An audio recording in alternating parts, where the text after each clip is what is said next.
the death of the taxi app.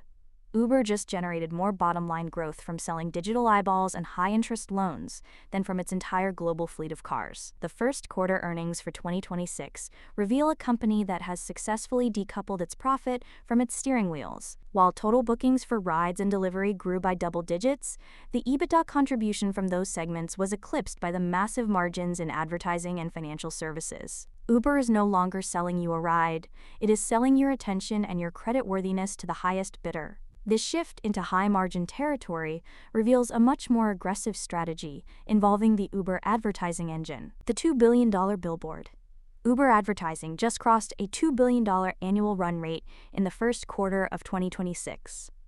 Think of the ride as a captive environment, where you are locked in a steel box for 20 minutes with nowhere to look but your phone. By leveraging your destination data, Uber is now serving hyper-targeted video ads during your trip and sponsored items while you wait for your food.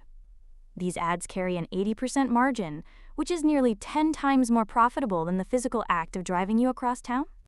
This high-octane cash flow is being funneled directly into a massive push for the Uber Pro Card. Banking the gig economy. The Uber Pro Card and the company's expanding lending arm are transforming the platform into a closed-loop financial system.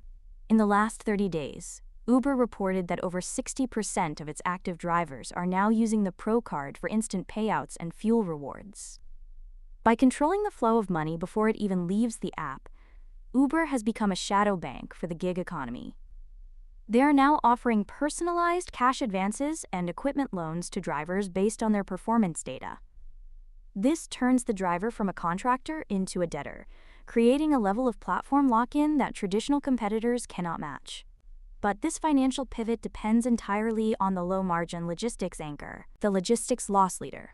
We have to address the reality that mobility and delivery are becoming low-margin loss leaders for the broader ecosystem. To maintain the volume of users needed to attract advertisers and borrowers, Uber must keep fares competitive, often at the expense of its own take rate. Some analysts argue this is a dangerous game of predatory pricing, where the actual transportation service is just a customer acquisition cost for the Fintech division. If the core service of moving people and goods falters, the high-margin house of cards could collapse. However, the data suggests that as long as the cars keep moving, the digital profit engine is unstoppable. This is the real implication for the future of the platform. The real implication.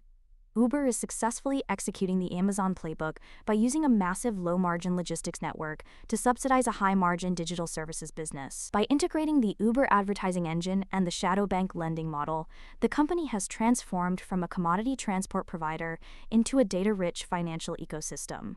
For the strategist, this means Uber is no longer competing with Lyft.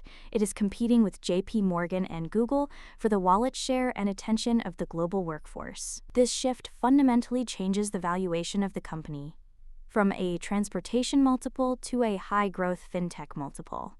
For the viewer, this means your ride is now just a data point in a much larger financial transaction. Watch for the upcoming regulatory hearing on gig worker financial protections, scheduled for June 24th. Subscribe for more.